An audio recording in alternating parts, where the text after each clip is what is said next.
Hi everyone, welcome to Ramesh sir maths class. ఈరోజు వీడియోలో భాగంగా 9th మ్యాథ్స్లోని స్టాటిస్టిక్స్ అనే చాప్టర్లోని ఇంపార్టెంట్ కాన్సెప్ట్స్ని అట్లాగే కొన్ని ప్రాబ్లమ్స్ని డీటెయిల్గా డిస్కస్ చేద్దాం. ఈ స్టాటిస్టిక్స్ అనే చాప్టరు హై స్కూల్ లెవెల్లో వన్ ఆఫ్ ద ఇంపార్టెంట్ చాప్టర్గా చెప్పుకోవచ్చు అనమాట. ఎందుకంటే హై స్కూల్ మొత్తం కూడా అంటే మనం 6th క్లాస్ నుంచి ప్రారంభించి 10th క్లాస్ వరకు కూడా ఈ స్టాటిస్టిక్స్ అనే చాప్టర్ని ఏదో ఒక రూపంలో మనం డిస్కస్ చేస్తూనే ఉంటాం. మనం 6th క్లాస్లో డేటా హ్యాండ్లింగ్ అనే పేరుతోటి, అలాగే 7th 8thలో ఫ్రీక్వెన్సీ డిస్ట్రిబ్యూషన్ టేబుల్స్ అనే పేర్లతోటి నేర్చుకుంటూ ఉంటాం. కాబట్టి మనకి ఇది 10th క్లాస్లో కూడా మళ్ళీ రిపీట్ అవుతుంది. పైగా ఈ 9th క్లాస్లో నేర్చుకున్న అన్ని కాన్సెప్ట్స్ కూడా మనకి 10th క్లాస్లో బాగా ఉపయోగపడతాయి. కాబట్టి దీన్ని ఇంపార్టెంట్ చాప్టర్గా చెప్పుకోవచ్చు అనమాట. ఓకే, ఈ స్టాటిస్టిక్స్ అనే ఇంగ్లీష్ వర్డ్ మనకి 3 డిఫరెంట్ లాంగ్వేజెస్లోని 3 డిఫరెంట్ వర్డ్ నుంచి పుట్టిందనమాట. అంటే ఏమిటంటే మనకి స్టేటస్, ఇది మనకి లాటిన్ వర్డ్. అలాగే స్టాటిస్టా, ఇది మనకి ఇటాలియన్ వర్డ్.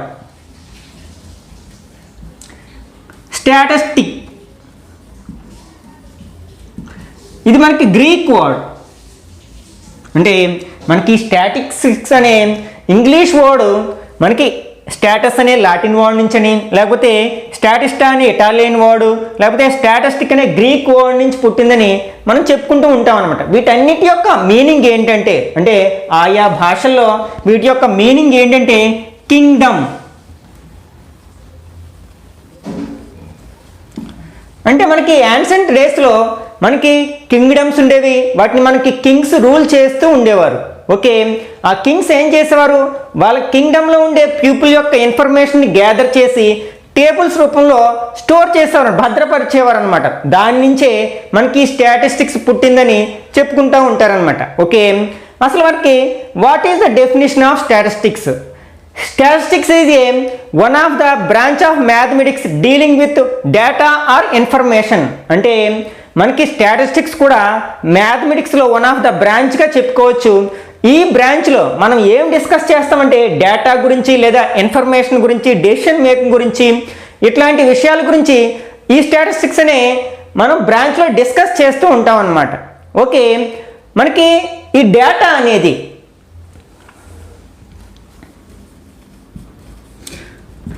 ఎలా డిఫైన్ చేయవచ్చు? A data is a collected information with a definite purpose. అంటే మనకి డేటా అనేది ఏంటనమాట, కలెక్ట్ చేయబడిన కొంత ఇన్ఫర్మేషన్. ఈ ఇన్ఫర్మేషన్ అనేది మనకి న్యూమరికల్గా ఉండొచ్చు, లేకపోతే ఫ్యాక్ట్స్ రూపంలో ఉండొచ్చు, లేకపోతే టేబుల్స్ రూపంలో ఉండొచ్చు, గ్రాఫ్ రూపంలో ఉండొచ్చు అనమాట. అలాగే పిక్టోరియల్గా కూడా ఉండొచ్చు.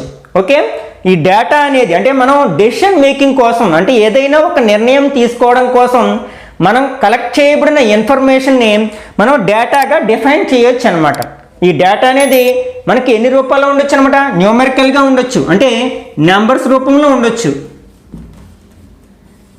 అలాగే ఫ్యాక్ట్స్ రూపంలో ఉండొచ్చు, అలాగే టేబుల్స్ రూపంలో ఉండొచ్చు, అట్లాగే గ్రాఫ్స్ రూపం, అలాగే పిక్చర్స్ రూపంలో కూడా ఉండొచ్చు అనమాట. ఇట్లా మనకి డిఫరెంట్ ఫామ్స్లో ఉండొచ్చు ఈ డేటా అనేది. డేటా యొక్క ముఖ్య ఉద్దేశం ఏంటనమాట, డెసిషన్ మేకింగ్ కోసం, అంటే ఏదైనా ఒక నిర్ణయాన్ని తీసుకోవడం కోసం. ఫర్ ఎగ్జాంపుల్ మనకి స్కూల్లో ఎగ్జామ్స్ కండక్ట్ చేస్తూ ఉంటారు. ఫర్ ఎగ్జాంపుల్ 10th క్లాస్లో ఉన్నాం, 10th క్లాస్లో పబ్లిక్ ఎగ్జామ్ కండక్ట్ చేస్తారు.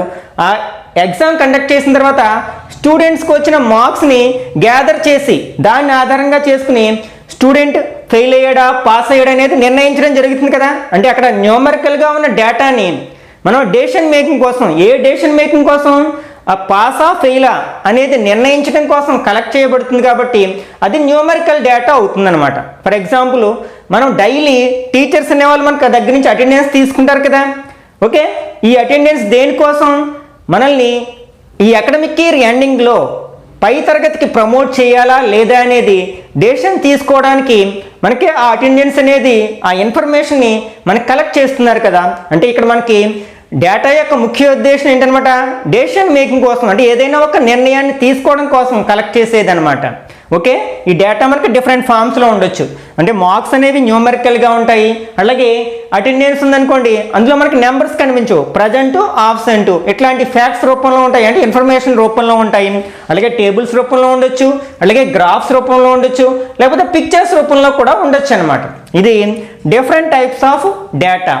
ఓకే, మనం ఈ చాప్టర్లో ఎక్కువగా డేటా గురించే డిస్కస్ చేస్తాం అనమాట. అయితే ఈ డేటా అనేది మనకు 2 టైప్స్ ఉంటుందన్నమాట. అవి ఏంటంటే primary data and secondary data.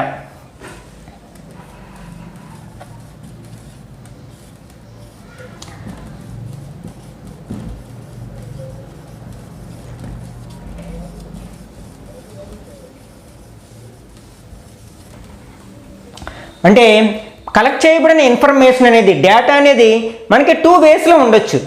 Okay, ఫస్ట్ది ప్రైమరీ డేటా గురించి మాట్లాడుకున్నట్లయితే మనం ఏ డేటానైతే పర్సనల్గా అంటే వాళ్ళని ఇంటర్వ్యూ చేయడం ద్వారా మనం కలెక్ట్ చేస్తాము, అంటే డైరెక్ట్గా పర్సన్స్ నుంచే మనం కలెక్ట్ చేసిన డేటాని మనం ప్రైమరీ డేటాగా చెప్పుకోవచ్చు అనమాట. అంటే ఫర్ ఎగ్జాంపుల్ మనకి డైలీ క్లాసులో అటెండెన్స్ వేస్తూ ఉంటారు కదా, టీచర్ ఏం చేస్తారు, నెంబర్స్ని పిలవడం ద్వారా వాళ్ళు వచ్చారా రాలేదా అనే ఇన్ఫర్మేషన్ని కలెక్ట్ చేయడం జరుగుతుంది. అంటే డైరెక్ట్గా స్టూడెంట్స్ నుంచే ఇన్ఫర్మేషన్ కలెక్ట్ చేస్తూ ఉంటారు కదా. కాబట్టి మనకి ప్రైమరీ డేటాకి ఎగ్జాంపుల్గా ఏం చెప్పుకోవచ్చు అనమాట, మనం డైలీ టీచర్స్ వేస్తే అటెండెన్స్ని చెప్పుకోవచ్చు అనమాట.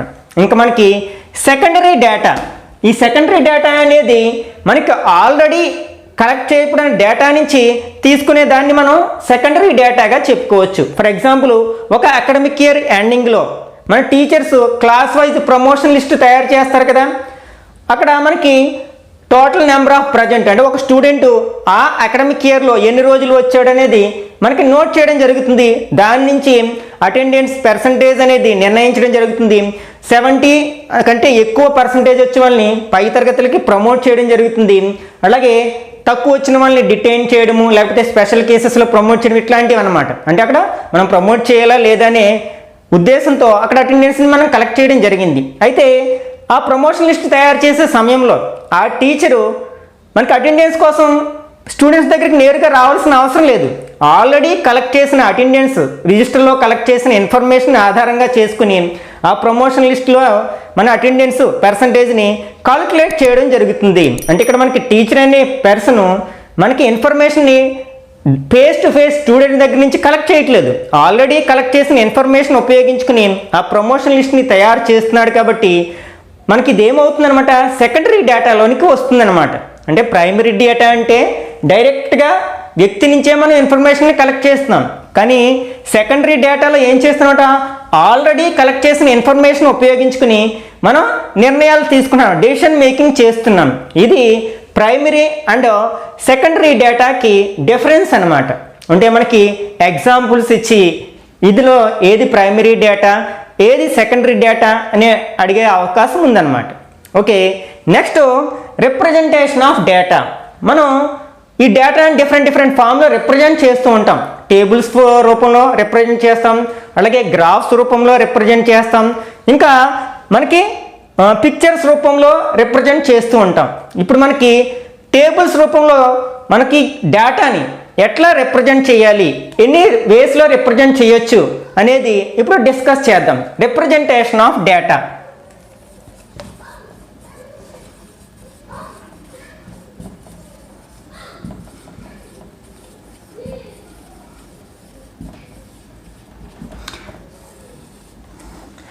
ఓకే, ఇక్కడ మనం టేబుల్స్ గురించి మాట్లాడుకున్నాం. అంటే టేబుల్స్ రూపంలో డేటాను ఎన్ని వేస్లో మనం రిప్రజెంట్ చేయొచ్చు అంటే 2 వేస్లో రిప్రజెంట్ చేయొచ్చు. అవి ఏంటంటే first one ungrouped frequency distribution table, second one grouped frequency distribution table.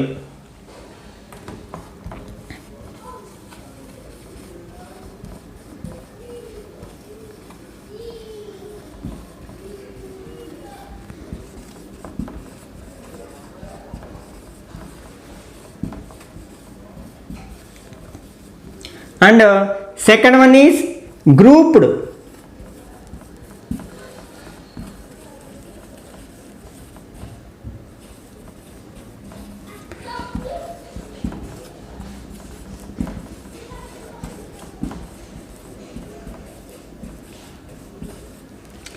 Okay, ఈ రెండింటికి డిఫరెన్స్ ఏంటి అంటే ఇక్కడ మనం కలెక్ట్ చేయబడిన డేటాని మనం రా డేటా అంటాం. అంటే ఫర్ ఎగ్జాంపుల్ ఒక క్లాసులో 20 స్టూడెంట్స్ ఉన్నారు, వాళ్ళందరికీ కూడా మనకి ఒక 10 మార్క్స్కి అసైన్మెంట్ని కండక్ట్ చేయడం జరిగింది. వాళ్ళకు వచ్చిన మార్క్స్ని మనం నెంబర్ వైజ్ నోట్ చేసుకున్నాం. ఫర్ ఎగ్జాంపుల్ ఫస్ట్ స్టూడెంట్కి 9 మార్క్స్ వచ్చాయి, సెకండ్ స్టూడెంట్కి 7 మార్క్స్ వచ్చాయి, అలాగే థర్డ్ స్టూడెంట్కి 8 మార్క్స్ వచ్చి ఇట్లా మనం వాళ్ళ రోల్ నెంబర్ వైజ్ మార్క్స్ని కలెక్ట్ చేసాం. అదేమవుతుందంటే రా డేటా అవుతుంది అనమాట. అక్కడ మనం ఏ విధమైన మార్పులు చేయలేదు, డైరెక్ట్గా ఇన్ఫర్మేషన్ కలెక్ట్ చేసి నోట్ చేయడం జరిగిందనమాట. దట్ ఈజ్ కాల్డ్ రా డేటా. ఇప్పుడు దాన్ని మనం డిఫరెంట్ టైప్స్లో క్యాల్కులేట్ చేయొచ్చు అనమాట. అంటే పర్టికులర్ రూపంలోకి కన్వర్ట్ చేయొచ్చు. అందులో మనకి 2 వేస్ ఉన్నాయి. ఫస్ట్ వన్ ఏమో ungrouped frequency distribution, second one ఏమో గ్రూప్డ్ ఫ్రీక్వెన్సీ డిస్ట్రిబ్యూషన్. ఇక్కడ అన్గ్రూప్డ్ ఫ్రీక్వెన్సీ డిస్ట్రిబ్యూషన్లో మనకి గ్రూప్స్ అనేవి ఉండవన్నమాట. అంటే ఇక్కడ మనకి ఐటెం వైజు లేకపోతే మనకి అబ్జర్వేషన్ వైజు ఫ్రీక్వెన్సీస్ని మాత్రమే ఉపయోగించి మనకి ఇక్కడ టేబుల్ని తయారు చేయడం జరుగుతుంది. కానీ గ్రూప్డ్ ఫ్రీక్వెన్సీ డిస్ట్రిబ్యూషన్లో గ్రూప్స్గా కొన్ని గ్రూప్స్గా అంటే విద్యార్థుల్ని కొన్ని సమూహాలుగా డివైడ్ చేయడం జరుగుతుంది అనమాట.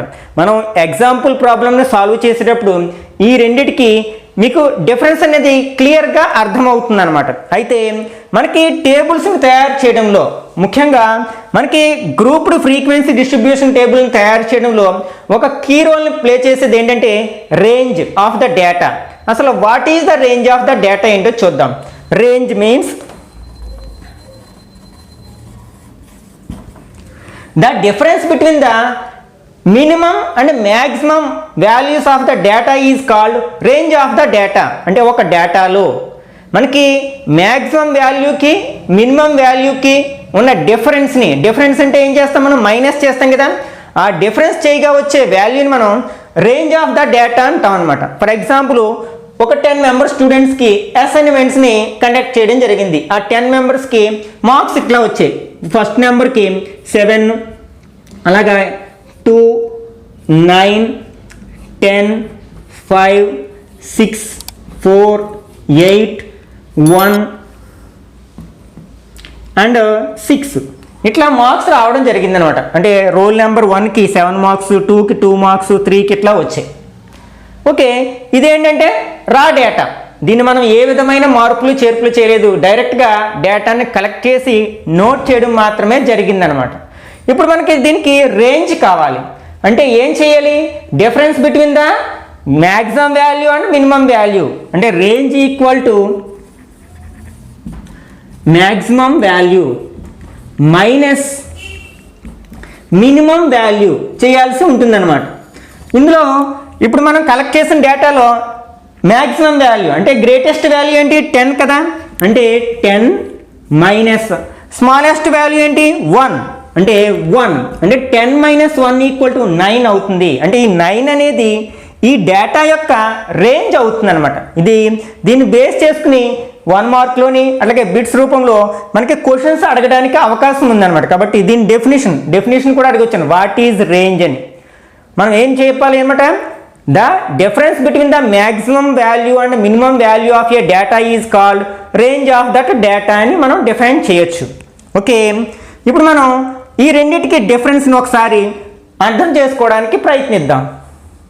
ఓకే, ఇప్పుడు మనం ఒక ఎగ్జాంపుల్ని సాల్వ్ చేయడం ద్వారా అన్గ్రూప్డ్ ఫ్రీక్వెన్సీ డిస్ట్రిబ్యూషన్ టేబుల్కి అలాగే గ్రూప్డ్ ఫ్రీక్వెన్సీ డిస్ట్రిబ్యూషన్ టేబుల్కి ఉన్న డిఫరెన్సెస్ని తెలుసుకోవడానికి ప్రయత్నిద్దాం.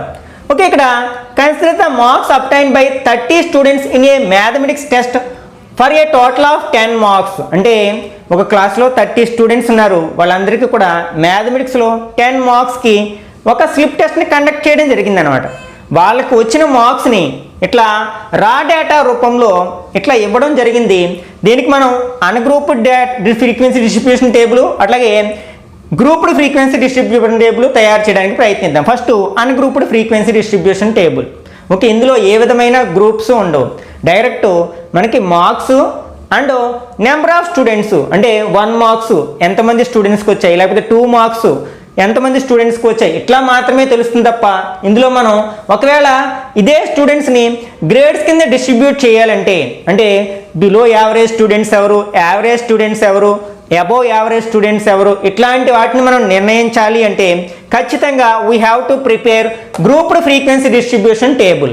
ఓకే, ఫస్ట్ మనం అన్గ్రూప్డ్ ఫ్రీక్వెన్సీ డిస్ట్రిబ్యూషన్ టేబుల్ ఎలా తయారు చేయాలి. ఓకే, ఇక్కడ మనకి మార్క్స్ ఎలా ఉన్నాయంటే 1 నుంచి, అంటే మనం ఫస్ట్ రేంజ్ అబ్జర్వ్ చేసినట్లయితే ఇంతకుముందే చెప్పుకున్నాం కదా, రేంజ్ అంటే ఏంటి, the difference between the maximum and minimum values of A data. ఇది డేటా, మనకి ఈ డేటాలో మ్యాక్సిమం వాల్యూకి మినిమం వాల్యూకి ఉన్న డిఫరెన్స్నే రేంజ్ అంటాం. ఇక్కడ మ్యాక్సిమం వాల్యూ 10 మార్క్స్, అలాగే మినిమం వాల్యూ 1 మార్క్స్, కాబట్టి 10 - 1 9 అవుతుంది అనమాట ఈ డేటాకి మనం రేంజ్ని అబ్జర్వ్ చేసినట్లయితే. ఓకే, ఇప్పుడు మనం దీన్ని టేబులేట్ చేద్దాం. ఫస్ట్ మనకి మార్క్స్, నెక్స్ట్ టాలీ మార్క్స్,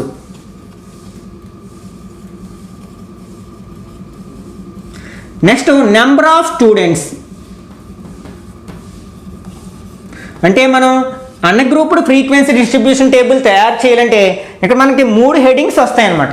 ఇక్కడ మార్క్స్ కాబట్టి మార్క్స్, లేకపోతే ఇక్కడ హైట్స్ అయితే ఒకవేళ మనకి క్లాస్లో స్టూడెంట్స్ యొక్క హైట్స్ ఇచ్చినట్లయితే ఇక్కడ మనకి heights, Tally marks, number of students తీసుకుంటాం. లేకపోతే మన స్టూడెంట్స్ యొక్క వెయిట్స్ ఇచ్చినట్లయితే weights in kgs, Tally marks, number of students, ఇట్లా మనకి 3 హెడ్డింగ్స్ ఉంటాయన్నమాట దేనిలో అన్గ్రూప్డ్ ఫ్రీక్వెన్సీ డిస్ట్రిబ్యూషన్ టేబుల్ తయారు చేయడానికి.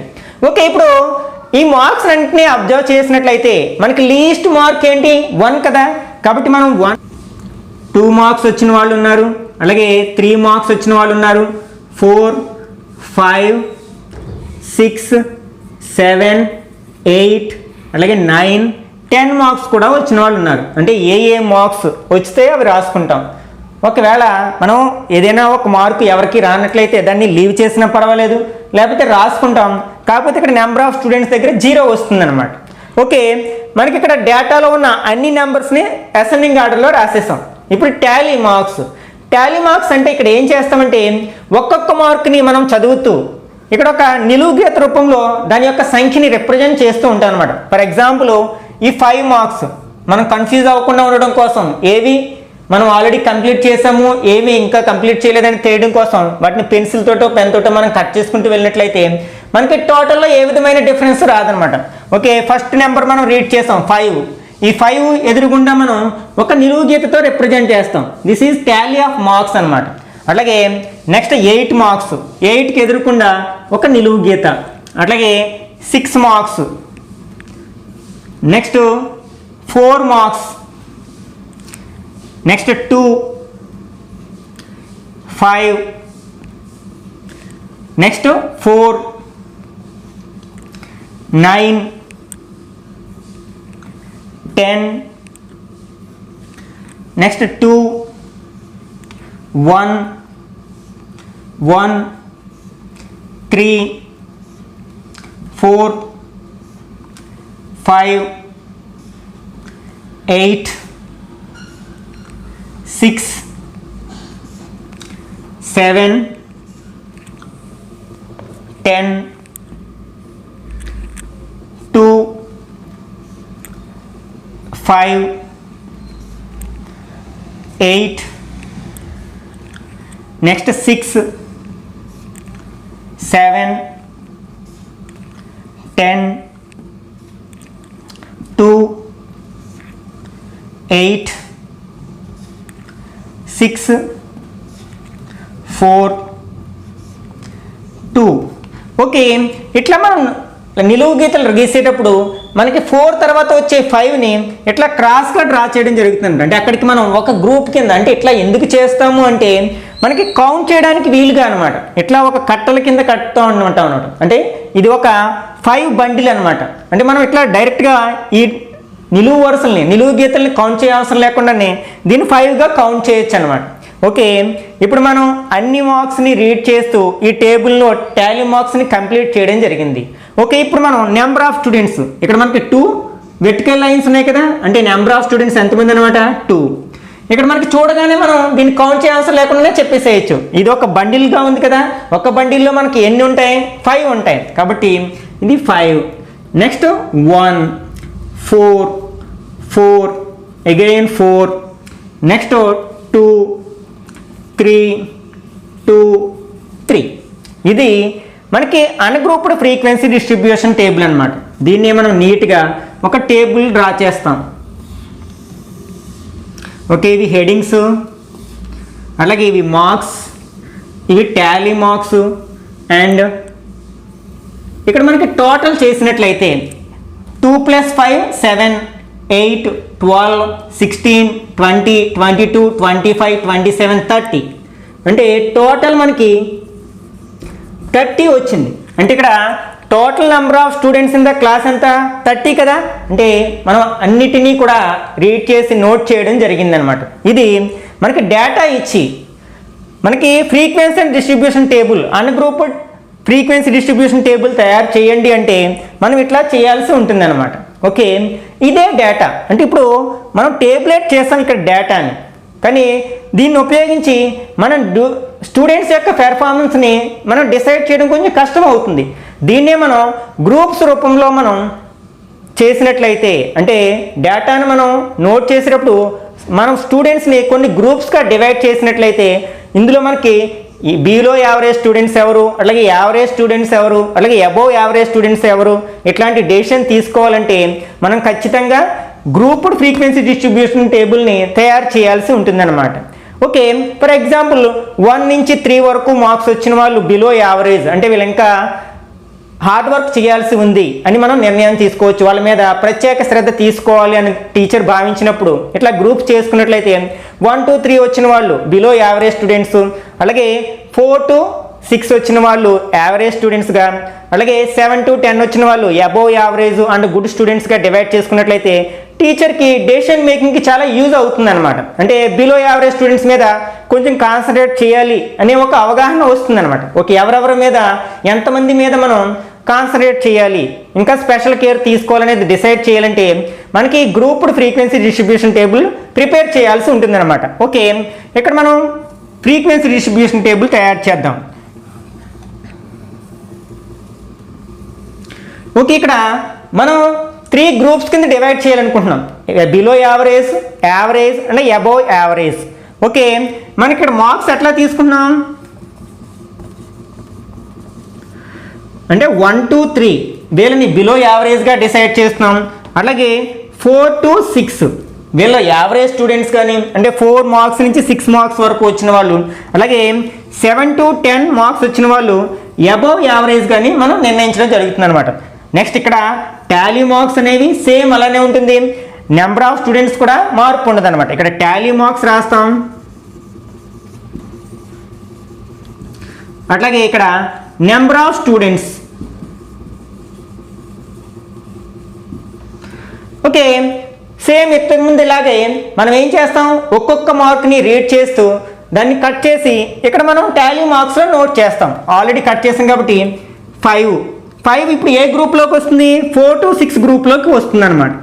అలాగే 8 ఇది థర్డ్ గ్రూప్లోకి వస్తుంది, 6 second group, 4 second group, 2 first group, 5 second group, 4 again second group. ఇంతకు ముందే చెప్పుకున్నాం కదా, 4 తర్వాత 5th లైన్ మనం ఎట్లా చేస్తున్నాం, క్రాస్గా చేస్తున్నాం, అంటే ఇక్కడికి ఒక బండిల్ పూర్తి చేసాం అనమాట.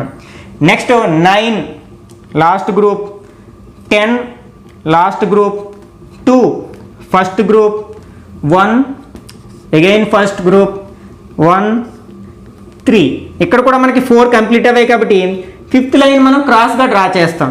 ఓకే, నెక్స్ట్ 4 5 8 6 ఇక్కడతో 5 కంప్లీట్ అయ్యాయి. అట్లాగే 7 10 2 5 8 6 7 10 2 8 6 4 2. ఓకే, అన్ని మార్క్స్ని మనం కంప్లీట్గా రీడ్ చేసాం కదా. ఇప్పుడు మనం టాలీ మార్క్స్ని బేస్ చేసుకుని నెంబర్ ఆఫ్ స్టూడెంట్స్ని మనం రాయవచ్చు అనమాట. ఓకే, ఇక్కడ 5 + 3 5 + 3 ఎంత అవుతుంది, 8 అవుతుంది. అలాగే 5 + 5 10 + 1 11, నెక్స్ట్ 5 + 5 10 + 1 11. ఓకే, ఇప్పుడు టోటల్ చూసినట్లయితే టోటల్ మార్క్స్ అంటే 8 + 11 19 + 11 30. ఇక్కడ టోటల్ నెంబర్ ఆఫ్ స్టూడెంట్స్ 30 కదా, అంటే సరిపోయింది. ఇప్పుడు మనం దీన్ని ఉపయోగించి అంటే క్లాస్లో ఎంతమంది బిలో యావరేజ్ స్టూడెంట్స్ ఉన్నారు, అట్లాగే ఎంతమంది యావరేజ్ స్టూడెంట్స్ ఉన్నారు, అలాగే ఎంతమంది అబోవ్ యావరేజ్ స్టూడెంట్స్ ఉన్నారు, అవన్నీ కూడా ఈ టేబుల్ని ఉపయోగించి మనం ఏది గ్రూప్డ్ ఫ్రీక్వెన్సీ డిస్ట్రిబ్యూషన్ టేబుల్ ఉపయోగించి మనం చెప్పగలుగుతాం కదా. ఓకే, ఇప్పుడు మనం స్టాటిస్టిక్స్లో తరచుగా ఉపయోగించే కొన్ని వర్డ్స్ యొక్క మీనింగు అలాగే ఇంపార్టెంట్ కాన్సెప్ట్స్ని డీటెయిల్గా డిస్కస్ చేద్దాం. First one is frequency.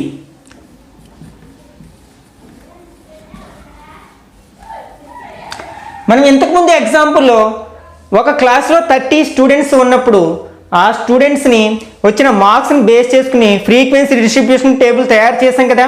మనం అన్గ్రూప్డ్ ఫ్రీక్వెన్సీ డిస్ట్రిబ్యూషన్ టేబుల్ తయారు చేసాం, అలాగే గ్రూప్డ్ ఫ్రీక్వెన్సీ డిస్ట్రిబ్యూషన్ టేబుల్ తయారు చేసాం.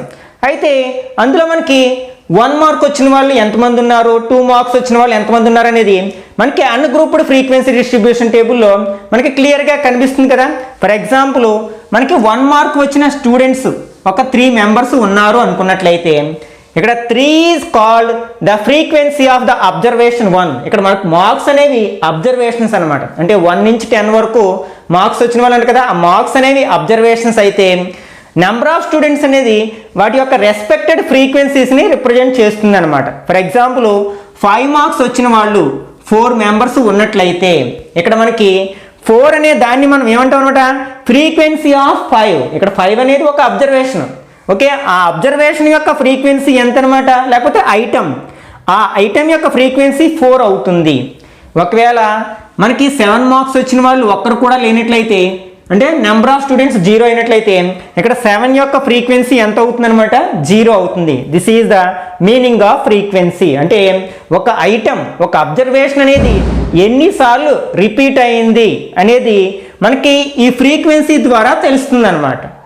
నెక్స్ట్ మనం గ్రూప్డ్ ఫ్రీక్వెన్సీ డిస్ట్రిబ్యూషన్ టేబుల్ తయారు చేసినప్పుడు ఏం చేస్తాం, మార్క్స్ని కొన్ని చిన్న చిన్న గ్రూప్స్గా డివైడ్ చేసాం.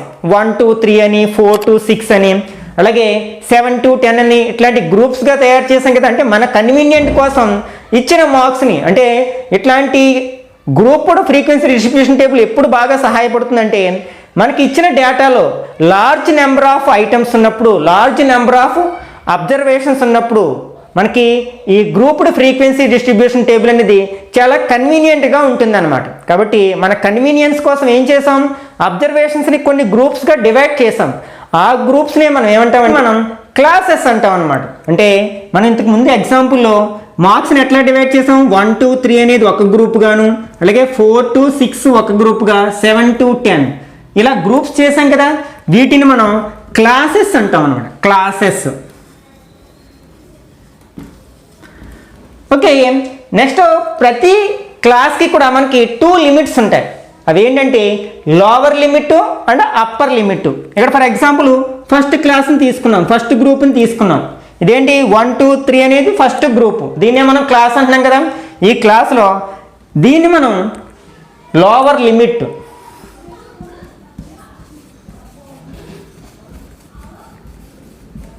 అంటాం, అట్లాగే ఈ 3ని అప్పర్ లిమిట్ అంటాం.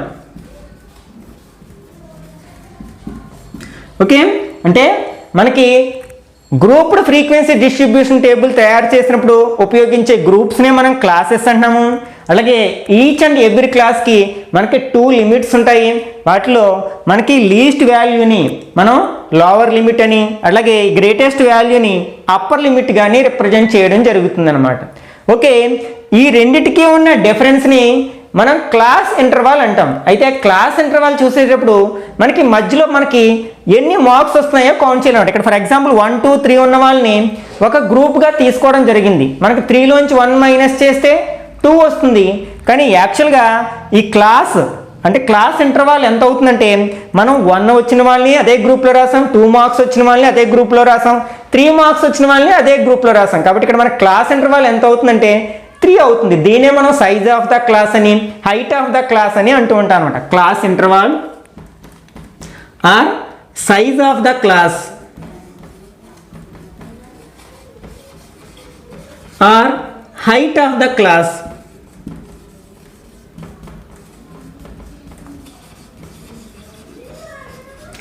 ఓకే, అయితే మనకి ఈ క్లాసెస్లో మళ్ళీ 2 డిఫరెంట్ టైప్స్ ఉంటాయి. వాటి గురించి డిస్కస్ చేయబోయే ముందు మనకి క్లాస్ మార్క్స్ అంటే ఏమిటి? ఈ క్లాస్ మార్క్స్ని మనం mid value of the class అంటూ ఉంటాం. Mid value of the class అన్న క్లాస్ మార్క్ అన్న ఒకటే అనమాట. దీని యొక్క ఉపయోగం మనకి 10th క్లాస్లో చాలా ఎక్కువగా ఉంటుందన్నమాట. మనం మీన్ ఫైండ్ అవుట్ చేయాలంటే ఖచ్చితంగా ఇచ్చిన డేటా యొక్క మనకి మిడ్ వాల్యూస్ ఫైండ్ అవుట్ చేయాల్సి ఉంటుంది అనమాట. What is meant by mid value or class mark? మనకి ఇప్పుడే చెప్పుకున్నాం కదా, ప్రతి క్లాస్కి 2 లిమిట్స్ ఉంటాయి. ఒకటి lower limit, second one upper limit. మనకి ఈ రెండిటికి ఉన్న మీన్ని మనం ఏమంటాం? యావరేజ్ అని కూడా అంటాం కదా. యావరేజ్నే మనం క్లాస్ మార్క్ అని కానీ లేకపోతే మిడ్ వాల్యూ అని కానీ అంటాం అనమాట. Class mark or mid value అంటే మనకి mid value of a class ఎలా వస్తుంది అనమాట? లోవర్ లిమిట్కి అప్పర్ లిమిట్కి యావరేజ్ని ఫైండ్ అవుట్ చేసినట్లయితే మనకి మిడ్ వాల్యూ వస్తుంది అనమాట. ఫర్ ఎగ్జాంపుల్, ఈ క్లాస్ యొక్క మిడ్ వాల్యూ కావాలి మనకి. 1 2 3 అనే క్లాస్ యొక్క mid value or class mark కావాలి. అప్పుడు మనం ఏం చేస్తాం? Lower limit plus upper limit by 2. Average అంటే ఏం చేస్తాం? Sum of the items by number of items. ఇక్కడ మనకి 2 నెంబర్స్ ఉన్నాయి, లోవర్ లిమిట్ అప్పర్ లిమిట్. కాబట్టి మనం 2తో డివైడ్ చేస్తున్నాం. ఇక్కడ మనకి లోవర్ లిమిట్ ఎంత? 1 plus upper limit 3 by 2. 1 plus 3 ఏమవుతుంది? 4 బై 2 అంటే 2 అనమాట. ఈ 2 అనేది మనకి ఏమవుతుంది అనమాట? ఈ క్లాస్ యొక్క మార్క్ అని, దాన్ని మనం ఏమంటున్నాం? Mid value of the class అని అంటున్నాం అనమాట. ఓకే, నెక్స్ట్ మనకి డిఫరెంట్ టైప్స్ ఆఫ్ క్లాసెస్. మనకి క్లాసెస్లో 2 టైప్స్ ఉంటాయి. అవి ఏంటంటే inclusive classes and exclusive classes. వీటి మధ్యలో డిఫరెన్స్ తెలియక చాలామంది స్టూడెంట్స్ కన్ఫ్యూజ్ అవుతూ ఉంటారనమాట. ఓకే, ఒకసారి ఈ రెండింటికి ఉన్న డిఫరెన్స్ని ఎగ్జాంపుల్స్ ద్వారా డిస్కస్ చేద్దాం. Okay, classes are 2 types. First one ఏంటి? Inclusive classes.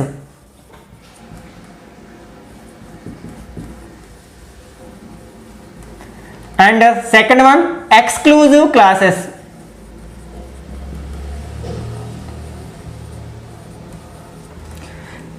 ఈ రెండింటికి డిఫరెన్స్ ఏంటంటే మనకి ఏవైనా క్లాసెస్లో ఒకసారి వచ్చిన నెంబర్ మళ్ళీ రిపీట్ కాలేదు అంటే ఆ లిమిట్స్లో మనకి, ఫర్ ఎగ్జాంపుల్ ఇంతకు ముందు ఎగ్జాంపుల్లో మనం క్లాసెస్ని ఎలా తీసుకున్నాం? 1 2 3 4 2 6 7 2 10గా తీసుకున్నాం. ఇందులో ఒక్కసారి వచ్చిన నెంబర్ మనకు మళ్ళీ కనిపించడం లేదు, మళ్ళీ ఎక్కడ రిపీట్ అవ్వలేదు. This type of classes are called inclusive classes అనమాట. 1 2 3 4 2 7 6 ఆర్ 7 2 10 ఇట్లాంటివి అనమాట. ఇంకా ఎగ్జాంపుల్స్గా 0 to 9, 10 to 19, 20 to 29 and so on. ఇట్లాంటి క్లాసెస్ అన్నీ కూడా మనకి ఇన్క్లూజివ్ క్లాసెస్కి ఎగ్జాంపుల్స్ అవుతాయి అన్నమాట. ఇంకా మనకి ఎక్స్క్లూజివ్ క్లాసెస్లో మళ్ళీ రిపీట్ అవుతూ ఉంటాయి numbers. For example 0 to 10, next 10 to 20, 20 to 30 and so on. ఇందులో చూడండి, ఫస్ట్ క్లాస్ మనకి 10 దగ్గర ఎండ్ అయితే నెక్స్ట్ క్లాస్ అదే నెంబర్ దగ్గర స్టార్ట్ అవుతుంది అనమాట. ఇట్లాంటి క్లాసెస్ని ఇక్కడ మనకి సెకండ్ క్లాసు 20 దగ్గర ఎండ్ అయితే నెక్స్ట్ థర్డ్ క్లాసు ఆ 20 నుంచే స్టార్ట్ అయింది. ఇట్లాంటి క్లాసెస్ని మనం ఎక్స్క్లూజివ్ క్లాసెస్ అంటాం అనమాట. మనకి ప్రాబ్లమ్స్లో అంటే డేటా ఇచ్చి ఫ్రీక్వెన్సీ డిస్ట్రిబ్యూషన్ టేబుల్ తయారు చేయమన్నప్పుడు అక్కడ మనకి మెన్షన్ చేయడం జరుగుతుంది. ఒక్కొక్కసారి ఇన్క్లూజివ్ క్లాసెస్ తీసుకుని టేబులేట్ చేయండి, ఫ్రీక్వెన్సీ డిస్ట్రిబ్యూషన్ టేబుల్ తయారు చేయండి అని, లేకపోతే ఎక్స్క్లూజివ్ క్లాసెస్ తీసుకుని ఫ్రీక్వెన్సీ డిస్ట్రిబ్యూషన్ టేబుల్ తయారు చేయండి అని ఒక్కొక్కసారి మెన్షన్ చేయడం జరుగుతుంది. ఒకవేళ పర్టికులర్గా మెన్షన్ చేయకపోతే మనకి నచ్చిన క్లాసెస్ తీసుకుని ఆ ప్రాబ్లమ్ని సాల్వ్ చేయొచ్చు అనమాట. ఓకే, అయితే మనకి ఇక్కడ ఒక డిఫరెన్స్ వస్తుంది. అంటే ఫర్ ఎగ్జాంపుల్ ఇన్క్లూజివ్ క్లాసెస్లో మనకి ఏ డౌట్ రాదు, కానీ ఎక్స్క్లూజివ్ క్లాస్లో వచ్చేసరికి ఒక డౌట్ వస్తుంది ఏదైనా ఒక స్టూడెంట్కి. ఫర్ ఎగ్జాంపుల్ ఇట్లాంటి దాన్ని తీసుకున్నాను నేను. 1 to 3, నెక్స్ట్ 3 to 6, 6 to 9 ఇట్లా మార్క్స్ తీసుకున్నాను. ఇక్కడ చూడండి, ఒకసారి వచ్చిన నెంబర్ మళ్ళీ రిపీట్ అయింది. అంటే ఫస్ట్ క్లాస్ ఏ నెంబర్తో ఎండ్ అయిందో సెకండ్ క్లాస్ అదే నెంబర్తో స్టార్ట్ అయింది. కాబట్టి వీటిని ఏమంటున్నాం మనం? ఎక్స్క్లూజివ్ క్లాసెస్ అంటున్నాం. ఇప్పుడు ఒక స్టూడెంట్కి 3 మార్క్స్ వచ్చాయి. ఆ స్టూడెంట్ని ఏ గ్రూప్లో వెయ్యాలి, ఏ క్లాస్లో వెయ్యాలి? ఎందుకంటే 3 అనేది ఫస్ట్ గ్రూప్లోని ఉంది, అలాగే సెకండ్ గ్రూప్లో కూడా ఉంది. ఇప్పుడు మరి ఆ గ్రూప్ని తీసుకెళ్ళి ఎందులో వెయ్యాలి అంటే ఎప్పుడైనా సరే మనం హైయెస్ట్ క్లాస్లో వెయ్యాలి. అంటే 3 ఉన్న గ్రూప్స్ ఏంటి? ఇది ఈ రెండింటిలో మనకి పెద్ద గ్రూప్ ఏంటి, పెద్ద క్లాస్ ఏంటి? 3 to 6 కదా. అంటే ఇక్కడ మనం ఆ స్టూడెంట్ని ఎందులో నోట్ చేయాలన్నమాట? 3 to 6 అనే క్లాస్లో నోట్ చేయాలన్నమాట. దీనివల్లే మనం వీటిని ఎక్స్క్లూజివ్ క్లాసెస్ అంటున్నాం. అంటే ఇక్కడ మనం 1 to 3 అంటే 3 అనే అబ్జర్వేషన్ యొక్క వాల్యూ ఫస్ట్ క్లాస్లో ఉన్నప్పటికీ ఆ 3ని మనం ఎక్స్క్లూడ్ చేస్తున్నాం, వదిలేస్తున్నాం. అంటే 1 మార్కు 2 మార్కు వచ్చిన వాళ్ళు మాత్రమే మనం ఏం చేస్తున్నాం? ఫస్ట్ గ్రూప్లో వేస్తాం, ఫస్ట్ క్లాస్లో వేస్తాం. 3 మార్క్స్ వచ్చిన వాళ్ళు తీసుకెళ్ళి నెక్స్ట్ క్లాస్లో వేస్తాం. అంటే అక్కడ ఆ క్లాస్లో మనం 3ని ఎక్స్క్లూడ్ చేస్తున్నాం కాబట్టి these classes are called exclusive classes. కానీ ఇక్కడికి వచ్చేసరికి మనకి ఏ డౌట్ ఉండదు. ఎందుకంటే 3 అనే మార్క్స్ వచ్చిన వాడిని డైరెక్ట్ ఫస్ట్ గ్రూప్లో వేసేస్తాం. ఆ 3 అనే అబ్జర్వేషన్ మళ్ళీ ఎక్కడ రిపీట్ అవ్వలేదు కదా, నెంబర్ ఎక్కడ రిపీట్ అవ్వలేదు. అలాగే 4 మార్క్స్ వస్తే సెకండ్ గ్రూప్లో వేసేస్తాం. ఓకే, ఇదేనమాట మనం ఎక్స్క్లూజివ్ క్లాసెస్ యొక్క మీనింగ్ ఏంటనమాట. అందులో అప్పర్ లిమిట్ని మనం ఎక్స్క్లూడ్ చేస్తూ ఉంటాం ప్రతి సందర్భంలో కూడా. అంటే ఇక్కడ ఫర్ ఎగ్జాంపుల్ 6 మార్క్స్ వచ్చిన స్టూడెంట్ ఉన్నాడు అనుకుందాం. అప్పుడు 6 అనేది మనకి సెకండ్ గ్రూప్లోనే ఉంది, థర్డ్ గ్రూప్లోనే ఉంది. ఇప్పుడు మనం ఏ గ్రూప్లో నోట్ చేయాలి అంటే ఆ రెండింటిలో పెద్ద గ్రూప్ ఏది? కాబట్టి 6 to 9. కాబట్టి ఆ స్టూడెంట్ని తీసుకొచ్చి 6 to 9 అనే గ్రూప్లో వేస్తాం అనమాట. అంటే ఇక్కడ మనం ఏం చేస్తున్నాం? ఈ సెకండ్ క్లాసులో 6ని ఎక్స్క్లూడ్ చేస్తున్నాం. కాబట్టి ఈ క్లాసెస్ని మనం ఎక్స్క్లూజివ్ క్లాసెస్ అంటాం. ఒకవేళ మనకి హాఫ్ మార్క్స్ కూడా అలాట్ చేసినట్లయితే కొన్ని సందర్భాల్లో మనకి 5.5, 6.5 మార్క్స్ కూడా వస్తాయి కదా స్టూడెంట్స్కి.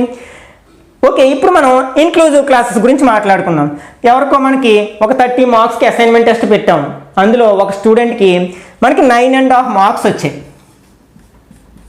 దాన్ని మనం 9.5 మార్క్స్ అనొచ్చు కదా. 9.5 మార్క్స్ వచ్చాయి. ఇప్పుడు మనం ఈ స్టూడెంట్ని తీసుకెళ్ళి ఏ గ్రూప్లో నోట్ చేయాలి అనే డౌట్ వస్తుంది కదా.